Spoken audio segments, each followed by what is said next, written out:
Okay, today I want to go over some of the biggest stories in the news, specifically the legal stories. To help me with that, I have Judge Joe Brown.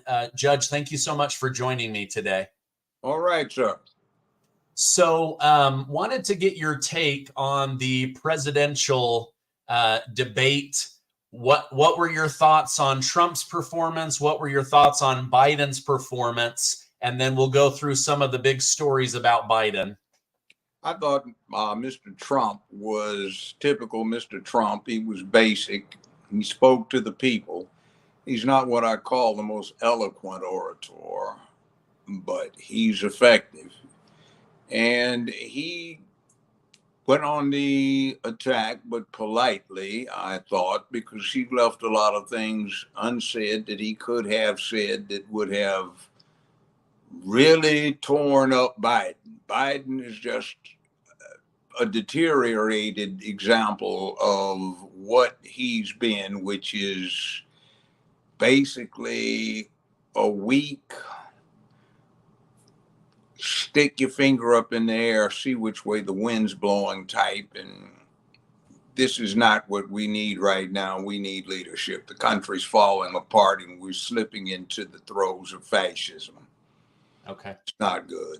Let me read to you what Politico had to say this morning, and then I want to get your opinion on it. Biden allegedly is not pleasant to be around when being briefed. During meetings with aides who are putting together formal briefings they will deliver to Biden, some senior officials have at times gone to great lengths to curate the information in order to avoid provoking a negative reaction. It's like, you can't include that. That will set him off. This will make him mad. According to senior administrators, he's very difficult and people are scared shitless around him. What are your thoughts on these comments coming out of Politico this morning? Well, that seems to match the narcissistic arrogance that he has displayed over the last 50 some years. So I'm not surprised. He's kind of arrogant in his mediocrity. So, yeah, that's what you'd get. You can't tell him anything. He doesn't know that much. So it's kind of -1 from -1. You get -2. So there you go. Yeah. I wanted to, pick your legal mind on this presidential immunity. I'm seeing Democrats online saying, "Oh my gosh, the Supreme Court has just made Donald Trump the king. He's going to rule with an iron fist. We're all in trouble. We're going to be killed. We're going to be jailed." It all seems very hyperbolic. My understanding is that this was a Supreme Court ruling on all presidents, not just Trump, and that it did have limiting reach because a president only has immunity in official acts, not unofficial acts. What are your thoughts on this Supreme Court ruling? Okay, basically, if I can get a quick down and dirty definition of official acts. If the call's made from the White House on anything that has to do that touches upon the business of the United States or the presidency, it's official. They did not create any new law. That's the way it's always been. And what we had was a drift down the lane of ignorance that had been occurring for the last few years, where certain people, seemingly mostly Democrats, get the idea that their wet dreams, so to speak, are supposed to be what the Constitution amounts to, and it's not. It's always been the case. So this Supreme Court, with the exception of the three that dissented, who I am not too fond of because of some things that they're doing that are very bad, I'd say this is probably the most centrist Supreme Court that we've had in a long, long time. And in reading what they have put out, the decisions are well reasoned, they are articulate, and they are useful to lower courts. I was particularly offended by Sotomayor going on and start talking about her emotive reactions to things, which is just an anathema for what a Supreme Court judge is supposed to be doing. It's all about logic, rationality, reason, analysis, and dispassionate application of the law with a good, healthy dose of understanding based on experience in the practice of law and wisdom in the ways of the world. And too many of the justices that are on there now from the liberal side lack experience in life, and they did not have a long history of real people on the other side of their desk that they dealt with, nor litigation that dealt with people. So I'm not surprised that they do what they do. But that emotive display, I was going to cry. Oh God, what in the devil has that got to do with the law? So that's embarrassing. But I read the decision. I did a lot of things with con law over the years. It was a particular interest of mine when I was at UCLA Law School more than 50 years ago. And what I read on the opinions, the main opinion that Roberts wrote and the concurring opinions of the ones out of the six that wrote them, were pretty solid and even when it came to the law. The three dissents were just scatterbrain thing, and I said, okay, I never was particularly comfortable with their nomination and or appointment to the U.S. Supreme Court because of what were, to me, obvious inadequacies.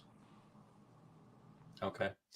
Did you feel like they were just clarifying an existing law that would apply to all presidents? Because Yes, Democrats on Twitter make it sound like, this was the conservative judges only backing Donald Trump's corner, but the Democrats called for the clarification, and they called for a clarification specifically on Trump.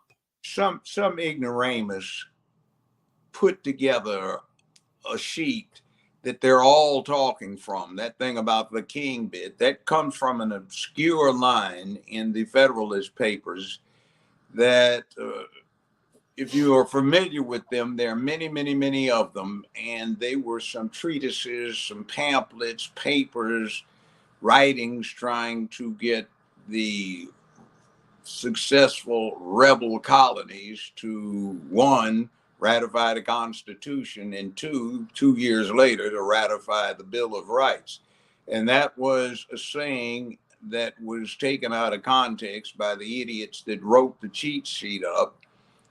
And that actually was corrected, that consideration, in the formulation of the Constitution. So it really was inequitable to the situation. And there's always been an immunity attached to officers of a sovereign when they're acting in their official capacity. Now, let's take two things, for example, that are the result of lies told long and loudly to the extent that even the liars believe it now. Let's take what happened January 6th. Mr. Trump was supposed to have been attempted to incite Vice President Pence to disobey the law. Well, actually, the next thing on the House calendar was a motion to consider application of what is popularly known as the Confidence in Elections Act of 1877. And it says the Vice President of the United States shall not ratify the vote count of the Electoral College when there appears to be widespread distrust with the outcome of the election, or words to that effect. Instead, the Vice President shall call for the appointment of a 15-man committee, 5 from the House, 5 from the Senate, 5 from the U.S. Supreme Court, that shall take a minimum of 10 days to do an independent audit of the election results, or such extra time as is reasonably necessary to accomplish the ends of this act. It was promulgated and passed in 1877 because they had a similar problem back then, a lack of confidence. And as we have seen over the intervening 3 3/4 years, there have been a lot of instances where, in fact, it has turned out where there is a problem. So I cite one that I'm familiar with personally here in Shelby County. That's where Memphis is located in Tennessee. We have had a finding for years by the Justice Department that the voting machines that were in use since 2000 were hopelessly corrupted and could not and had not delivered a fair election since that year. Well, they issued their finding in January that the election was not tainted. It was fair for the most part. But then 2 days later said in one of the largest counties in the United States that the election once again was hopelessly compromised by these hacked voting machines. The machines were deemed hacked to the point where in 2008, the government put up enough money to replace all of the machines so that a fair election could be had. But from 2008 until 2020, there were no new machines in use, and they did get sued or threatened with a lawsuit individually. So they spent the money and then warehoused the machines. So apparently they could learn how to tamper with them for another 2 years until they finally got around to using them in this last set of elections. So one is inconsistent with the other. So we're getting a lot of what looks to be the result of the daisies. What are daisies? That's a morph between the Democratic Party and the Nazi Party to implement the ways of fascism.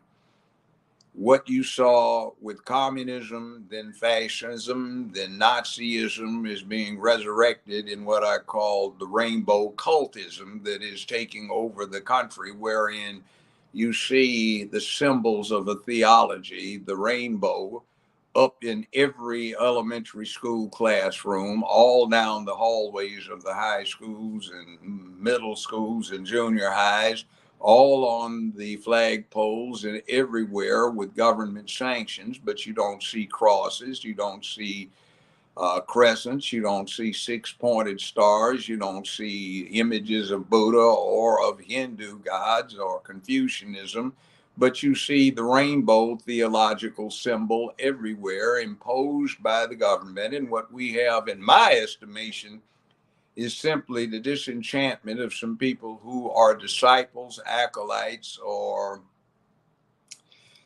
let's say the followers of a new cult in the United States, which, though it does not have a godhead, is in fact a system of philosophy that is being forcibly imposed on the country at the expense of the traditional religions and philosophies. If you want to get an idea as to why I would consider it at least a quasi-religion, consider Buddhism. It is an ancient and honorable religion, but it does not have a god, and neither does the rainbow cult, but it's a philosophy, which essentially, in this case, is a nihilistic one, where there are no principles, no values, no such things as duty, honor, obligation, accountability, shame, duty to make where you live a better, safer, more secure place filled with economic prosperity, sense of purpose, cause where you dedicate yourself to public peace, dignity, and order. We don't have that. It's just do what you please. You owe nothing to anyone. If you want to exploit children, go ahead. If you want to groom them, go ahead. If you want to deal with licentiousness, go ahead. Everybody is supposed to tolerate what you do. No one is supposed to be able to dissent. Nobody is supposed to have free speech anymore because it might hurt some fool's feelings. And the First Amendment was never designed to protect feelings. We have this new thing that I think is poison known as hate crime. And the deal is everything that's embraced in hate crimes is already taken care of by ordinary laws. Perhaps the interjection of certain motives, hate, would be appropriate for sentencing, but certainly not creating a new crime category, because when you do something like that, with the American tradition being that the rules apply to everybody and no one gets an extra benefit that others do not get unless it is a compensatory one, then you're likely to find that within a decade or so, the beneficiaries of the hate crime bills will become the victims of the hate crime bills when the tables get turned. So that's not a good thing. But back to your original point, the U.S. Supreme Court returned the law to the center. When you act appropriately for your office, you are immune from the consequences. But when you deviate from that and you do something personal, then it gets to be something else. If I can give you an example, let's say that you have an off-duty cop and he's in a grocery store and somebody comes in and starts trying to commit an armed robbery. And he intervenes because he's a sworn officer and somebody gets killed and the offense is justifiable homicide. Yeah, well, the killing becomes justifiable homicide and he's acting in the line of his duty. That is, he's a sworn officer of the law. But let's say that the same officer of the law developed a vendetta against somebody that he thinks stole his wife from him. And what he does is he arms himself, goes out and murders somebody. Well, obviously, that has absolutely no connection with his duties as an officer, so he has no immunity. But as long as he's acting in the line of duty, he has a personal immunity, though his department may have a collective lack of immunity. You have the principle of the sovereign. There's another one where the Democrats need to be very cautious about raising the points they're raising now because of the liability of their favorite son, Barack Obama. There was a case wherein a U.S. citizen filed for an injunction against the Obama administration because that administration determined that it was going to murder a U.S. citizen, somebody that was born in Detroit, as a matter of fact, along with his son, a minor, who was also born in Detroit. And the Obama administration, on the transcript that I read from federal court, was saying that this did not flow from the Constitution, but was inherently implied from the powers of government, that even though the individual in question, the son of the person that was applying for the injunction, had never committed an act that was a crime against the United States or against any state, was subject to being murdered because, in the president's estimation, his exercise of free speech was causing difficulties for the United States in its foreign policies. So the judge asked this question. He said, so you're saying if somebody unwittingly leaves the continental United States, he is subject to being murdered without due process of law by the president on the president's orders? Well, and they pause and they say, not quite, Your Honor. He doesn't have to leave the continental United States. The judge is just flat out aghast, and he says, well, wait a minute. You mean to tell me that the president can call for a hit on an American citizen who has committed no crime inside the continental United States? They say yes. He said, well, what if a police officer gets killed? Well, they say, well, the president can pardon him. And then the judge said, well, who's going to pardon the president? Because no person shall be deprived of life, liberty, or property without due process of law. And here's somebody being deprived of life through official action by the president without due process of law.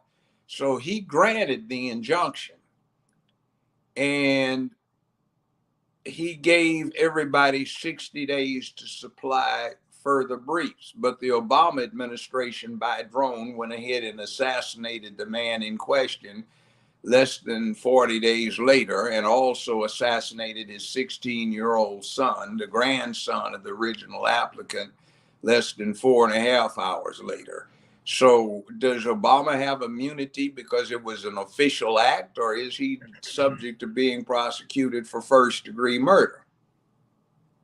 You see, these things come into question. A lot of things that the CIA does, that the NSA does, a lot of things done under the Patriot Act and the Homeland Security Act are not necessarily legal actions. They are actions that people could go to federal penitentiaries for committing. But because these matters become matters of national security, there is to an extent an operational immunity that the presidents or those people charged with carrying out his orders have had when it becomes a diplomatic matter, a matter of war, or something in international affairs. So there is a lot that could be said for the only sensible approach is to suffer the sometimes bad collateral consequences of something that is necessary for the operation of government, and you leave the resolution to the citizens during the course of the next election cycle. You see, we operate on the basis of acceptable collateral damage with the ultimate objective of us being a free and independent republic wherein citizens have guaranteed rights against the not all-powerful government. You have, for the scheme, you have the separation of powers inherent in the legislative function, the executive function, and the judicial function. You also have a separation of powers between the semi-sovereigns, well, the sovereign states and the federal government. And most importantly, and this is where the Second Amendment comes in, you have the check and balance, the offset of the citizens who, if exercising their prerogatives to be armed adequately, always serve as a large, huge check against tyrannical government. Likewise, some other rules have some sometimes unfavorable collateral consequences, but I would compare those to the utility and convenience of operating a motor vehicle.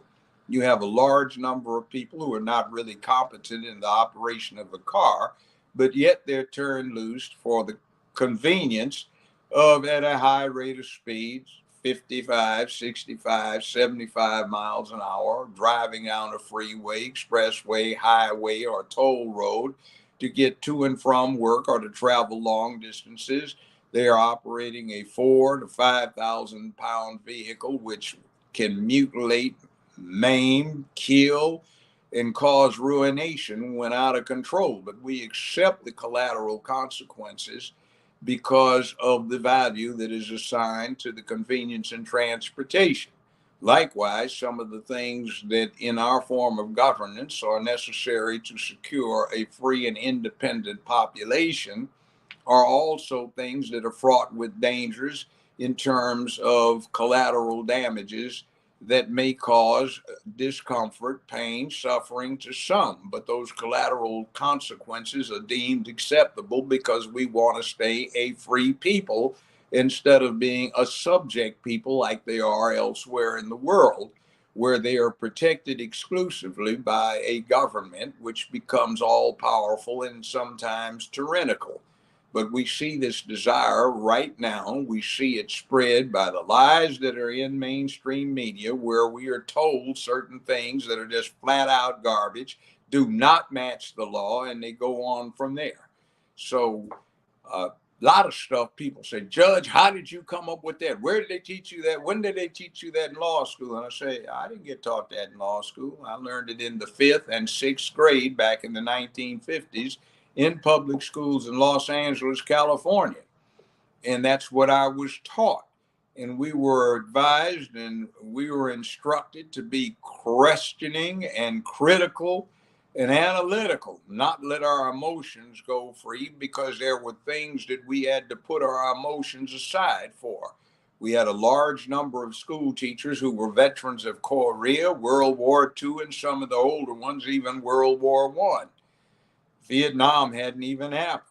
and we're still 10, 15 years in the future. So we got taught that the duty of an American citizen was to question government at all points and to accept nothing without proof, to invite all forms of speech, even if it was uncomfortable, because the truth and reality and consensus are developed from a massive infusion of many points of view with the citizenry assisted by the media, the press, we call it then, interjecting many opinions, points of views, and astute coverage such that the citizenry could make up its mind and reach a consensus.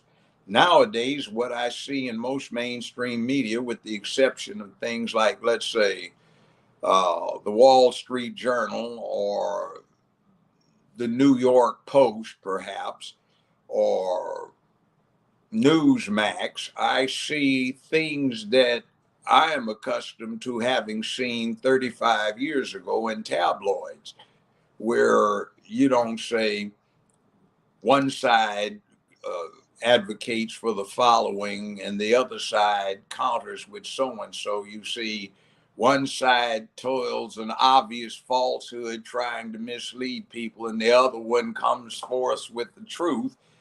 And that's not the way you have impartial journalism. You save that for the editorial columns, not for the news reporting. But damn near every newspaper in America and most of the news outlets, they start interjecting their editorial commentary into what's supposed to be objective reporting.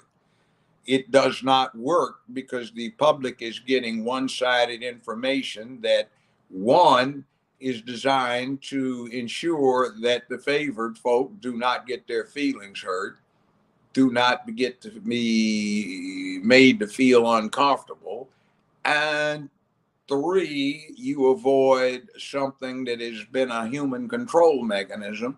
You avoid anything that provokes feelings of shame or guilt. That's how people self-control themselves. You feel shame or guilt for doing what you are supposed to realize is a wrong. But now, oh my God, someone's feelings are hurt. It's horrible to make someone feel shame. Shaming, oh my God, they need to go to jail. See, and we get these horrors where we produce weak people. And maybe that's a good thing, because there's an old parable that says, hard times produce hard, strong men. Strong, hard men can produce good times. Good times can dangerously produce weak men. Weak men produce weak times, which, if there is a cycle that continues, goes back through. Now we need to recycle and start getting hard again, because the world's getting more and more crowded. Water levels are rising, food production's going down. We've got a problem where the People's Republic of China has committed itself to being ready to take back Taiwan with force by no later than 2027, which is 2.25 years from now. And we've got a disaster inherent in our Defense Department, because it's been turned from a war fighting machine into a laboratory for a social experiment that is part of this cult that has imposed itself on the country, much against everybody else's willingness. And there's supposed to be a separation of not just religion and the state, but there's supposed to be a separation of this type of theocracy in the state. So we also need to understand that some decisions are going to have to be made, and we are disarming ourselves because our ammunition supply is low. If you shoot, you know how tight ammo is in the civilian market. If you're dealing with military matters, there are certain classes of missiles that started off as surface to air anti-aircraft missiles. The Navy was using them. They found with slight reprogramming, they became good for surface to surface endeavors targeting enemy ships. And the Army found out they were good long range artillery rockets. And we sort of depend on them, but we have damn near the whole inventory already dispersed, distributed, and on aircraft or warships or trailer devices that the Army pulls around, and we have a very small inventory. Our problem is we've been giving these things away to Ukraine, and our current manufacturing capability is right at 125 a year. So in 2 years, that's 250. Put another 70 on it, you got 320 something. And what we need is about 5,000 in inventory. Otherwise, we run out of ammo with this stuff inside of 3 or 4 days. We have no or insufficient amphibious capability for the area of the Pacific up by the South China Sea that China is claiming as its territorial waters. And the Marine Corps and the Navy have for years been trying to get certain amphibious vessels designed and built, and we can't seem to get around to it. So now we're kind of caught between a rock and a hard place with no real way to stand up to the People's Republic of China. We've got a situation down in Cuba where they've got an intelligence base just around the corner from Guantanamo Naval Base. They can listen in on that. They're 70 miles away from the continental United States, and they can listen in on all of the communications that we have. They sent some weather balloons over, and our current administration just let them float over the whole damn country without shooting the damn things down. And after several thousand miles of journey, they had all of the electronic intelligence that they needed. The mission was accomplished. We just have general incompetence and some other things too. You have to look at something the U.S. Supreme Court is going to get back to, which is what's going on down in Florida with these so-called classified documents. Now, if you read the decisions that they released about the presidential immunity for official acts, you will notice that they cited the case of Marbury versus Madison, decided in 1803, which is 221 years ago. So that case stands for the principle that the United States president is not bound to follow an unconstitutional act of Congress. And it also gives the appellate courts of the United States the authority and the jurisdiction to declare acts of legislation that are unconstitutional to be such and disregarded. Now, what you have is a long series of decisions that say that the President of the United States, as Commander in Chief of the Armed Forces over all of the military and naval forces, can veto any demand for classification that the military under him comes up with, or as Commander in Chief, classify anything that he decides in his judgment should be classified. He can do it in any form, shape, or fashion he chooses, partially or impartially. Also, with his power as chief diplomat of the United States, he has that same authority. It has been held over the years to be as absolute an authority as is his power to pardon or commute sentence. The most recent case was the United States Department of Navy versus Egan, EGAN, I believe that was 1988. And they said that the president has absolute and unquestioned authority to classify or declassify any document in any form, shape, or fashion he chooses, partially or fully. And if he removed the documents from the White House, where they were guarded by the Secret Service, to his home in Mar-a-Lago, which was guarded by the same Secret Service, that was his prerogative, and it's unquestionable. That they had a law talking about the archivist could make a claim on it, that becomes subject to the Marbury versus Madison case because it's unconstitutional, because it infringes on the constitutional authority of the president of the United States. So we've got a big mess going on down there, and it looks like something else is going on. Now, I had opportunity to take my leisure to go through the 3 Hunter Biden laptops a couple of years ago. There were 3, even though the news media keeps talking about 1. We swore in the technician who did the repair and downloaded them, and when we went through them, the emails and other communications on some of the laptops strongly suggested that what's down there in Florida that was with Mar-a-Lago was highly incriminating evidence against the Obama-Biden administration.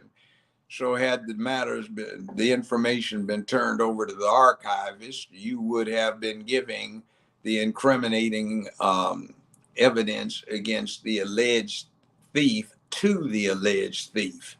So that would be inappropriate. There are some things down there, for instance, that go to that black box behind the vet where confidential papers were found that have not yet been disclosed as to their nature, nor has the guest list been disclosed. And from what's on those laptops, Vice President Biden and his crackhead son Hunter are discussing at some length about taking his associates by the home and looking in the black box and seeing if the information that's contained therein might be helpful to them. And apparently there was a cycling back and forth between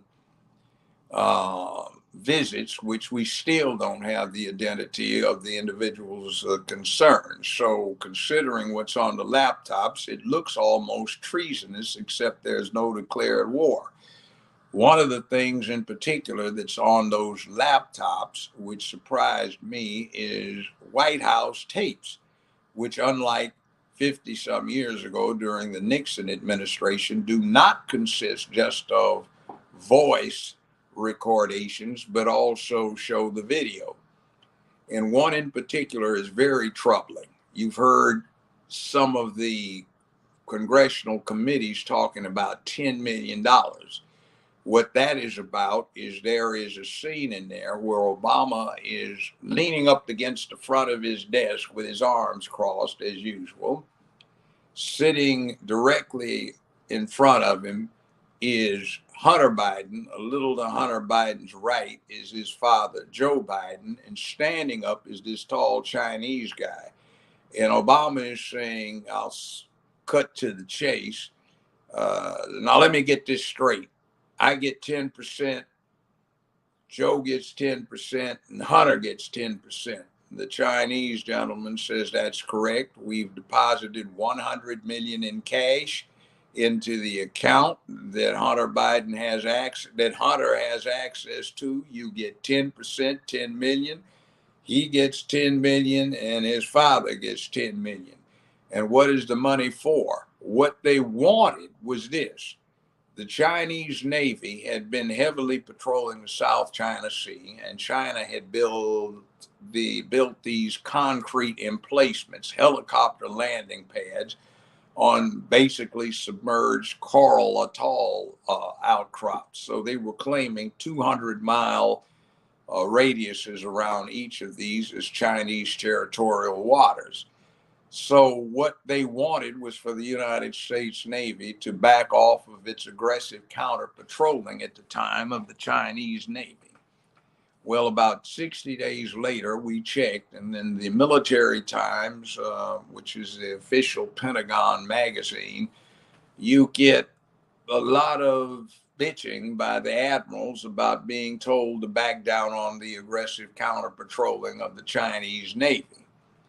So, in other words, for the bribe, $10 million apiece, Biden, and Obama, the United States Navy backs off of countering the Chinese in the South China Sea. God knows what else goes on, because at that point I'd been reading for quite some time and looking at what else was going on there. Also, I won't get into it because it was salacious, but let's just say that Hunter Biden fancied himself a porn star, and a number of people that I will not talk about right now are in there dealing with him, and it is totally inappropriate. But he made them, the videos, and he put them on his laptop. And I don't know what his problem was, but he was under the influence of something and neglected to go pick them up. And the technician testified that the laptops could not be repaired, only downloaded because of liquid damage. Apparently, alcoholic beverages had been spilt over the things. So any reasonable person would assume that our government agencies would look into that to determine if there was probable cause to submit all of this damning evidence that's right there for purposes of a grand jury investigation. Why don't they do something about it? And you say, oh, I get it. What they're trying to do is effectively implement a governmental takeover and destroy all opposition. That might sound conspiratorial, but the conclusion I don't think is unreasonable from what's out there. But we don't get told any of this because the news media is not about the business of exposing wrongdoing, perfidies, and exposing various and sundry views. It's about promoting a point of view. It's about protecting people from discomfort with reality. And it's about furthering this entitlement that we have and this everybody gets a participation ribbon type thing. So, yeah. Let me, that's all super interesting. I have a copy of Hunter Biden's laptop in book form, but that video sounds pretty damning. In our final minutes together, Judge, I wanted to ask you two things. Number one, what were your thoughts on the Trump legal team successfully getting a delay of Trump's sentencing from July to September, and did Judge Juan Merchan make the right call? And then lastly, I'd like to hear about your barbecue sauce. Okay, let me say this. It wasn't Trump's team that did that. It was Bragg's team. Trump's team sent a letter saying they were going to file motions to apply the Supreme Court decision.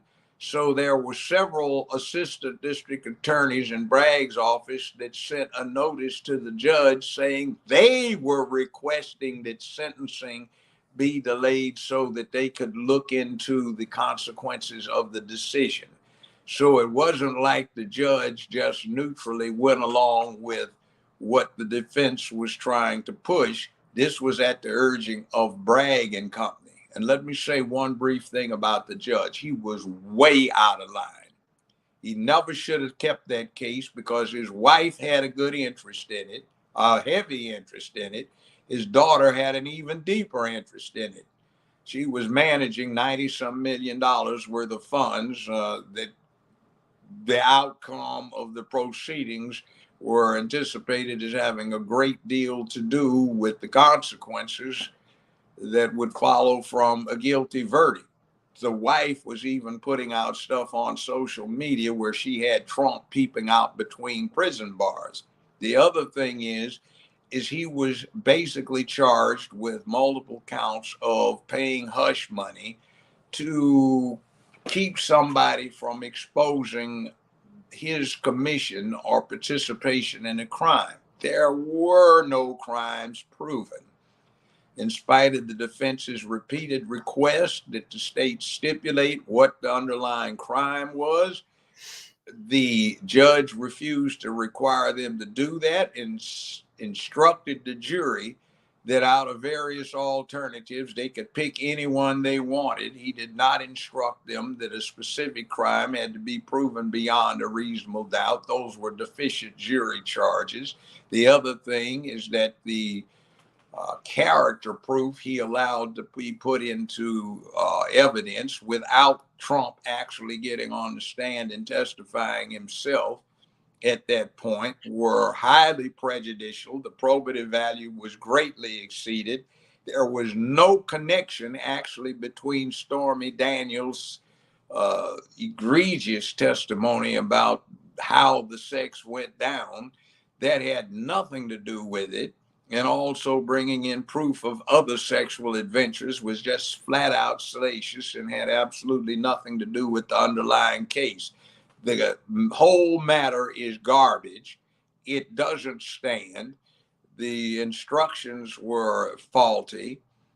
The jury did not get guidance in doing what they were supposed to do, which under American law is the jury is the judge of the facts and the law under the guidance of the court, but the court is the source from which they get the law. They did not get the law from the court because the court declined to give it. So the whole thing is dead on arrival. Now, I would just make that observation about that entire mess. And it is an example, again, of why we have this rule that the president and other officials are immune as long as their acts are official. Can you see how the United States would have been messed up in its development if some backwoods prosecutor decided that he didn't like what the president of the United States was going to be doing or was trying to do, and he got a local grand jury to return articles of indictment against the president? That would be absolute chaos. And the solution is to let the voters resolve the matter at the next regularly scheduled election cycle. Yeah. Okay. Wow. And thank you. Yeah, no, that was insightful. We've got just a few minutes here. Where can I point people to your barbecue sauce? So I want people to be able to go get a hold of that. Is there a website, or should I push them to Amazon? And both. There's a website, Judge Joe Brown Barbecue, JJB, Judge Joe Brown Barbecue, BBQ.com, JJBBBQ.com. You can order it there. You can also go to Amazon, and if you have Amazon Prime, the delivery is free. Now, if you go on the website, the shipping charges for one bottle actually exceed the cost of the bottle. So get at least 3 or one of the packages, and we have barbecue seasoning, hot and mild. It's a rub, so to speak. You have the sauce, hot and mild. We have chicken links. We have beef links and Beyond Meat links, which are totally vegan. We have those in raw, smoked, hot, and mild forms. And we have some recipes, and we are also collaborating with a vineyard. So we have wine production now, and we're collaborating with a distillery. So we have a very excellent smooth bourbon that is based on an old Mississippi moonshine recipe. The stuff is called Poppy's, PAPI''S, and it is very smooth bourbon. And if you drink bourbon, it's on the level of Blanton's, Booker's, Bulliet, Knob Creek, Maker's Mark. So it's very good bourbon. Goes down like water. But anyway, we're doing some things, and one of our chefs is Chef Damon. He took this recipe I've been working on for 40 some years, cleaned it up so you can get it in Whole Foods and Sprouts and such like, where it's being carried in certain parts of the country. And it's cleaned up, healthy, health food. And it's good stuff. Yeah, the reviews online are excellent, so I want to push people that way. Thank you so much for coming on, reading up on these cases, helping us understand things better. I don't have a legal mind, so you've clarified several things for me. I'm also going to put a direct link to the website as well as Amazon, so that people can support you and go check out your delicious barbecue sauce. Let me say one thing about our topic today. Yes. Today, the entirety of the opinions that were issued total 119 pages of fine print. People say, why does it take them so long? Well, there's 9 justices, and they have their law clerks, and they have to turn out the equivalent of a term paper every time they write a decision. They have to research the law, cite the law, study the law, apply the law, reason out what the outcome is going to be. And it takes a while. So just imagine that what you did all week long, every week for your professional career is write term papers. And you'll see why it sometimes takes a long period between point A and point B when somebody issues an opinion. So when you hear a lot of the editorials and comments, you can get these opinions or digest of them, read them yourself, because it may be totally opposite to what the press is telling you. Wow. Okay. That's it. Yeah, no, that's good, because I saw a lot of people complaining online. How could it be taking so long? Well, 9 of them have different opinions, and they see it through a different lens. But at the same time, like you say, there's a lot of writing that goes into putting this thing out, because it's going to be scrutinized by, law universities all over the country. So. And their task is to provide guidance for all the lower courts in the United States as to what the law is and how to approach it. Now, let me say this. There is a lot of misinformation out there about this. Judges making law. Well, the very first case decided by the United States Supreme Court back in the 1790s concerned what is the definition of the common law. That's in the 6th Amendment. It says no case tried before a jury upon the common law shall be heard upon appeal except upon application of the common law. What is that? The U.S. Supreme Court's unanimous decision said all law in the United States is common law until it is superseded by statutory law. The common law is, quote, that body of judge-made law based on tradition, precedent, and the evolving conditions of society, unquote. That's a direct quote from that unanimous decision, the very first issued by the United States Supreme Court. So in other words, all law in the United States starts out as judge-made law until it is superseded by statutory law developed by some legislative body. So with that said, when you're at the top of the heap, which is the only court that is mandated in the Constitution, and actually it has no specification as to the number of justices, which gives support to the Democrats in trying to pack it, but the Supreme Court has not always had 9 members. They've just found that 9 members are the most efficient. And that's what has become custom and precedent. So it's kind of bad when you're saying, in effect, I'm not winning, so I'm taking my ball and I'm going home. Yeah. That's how I see it sometimes too. Well, I appreciate your time. Thank you so much. I hope you have a great rest of your day. I shall. You too, sir. Have a good one. I've been got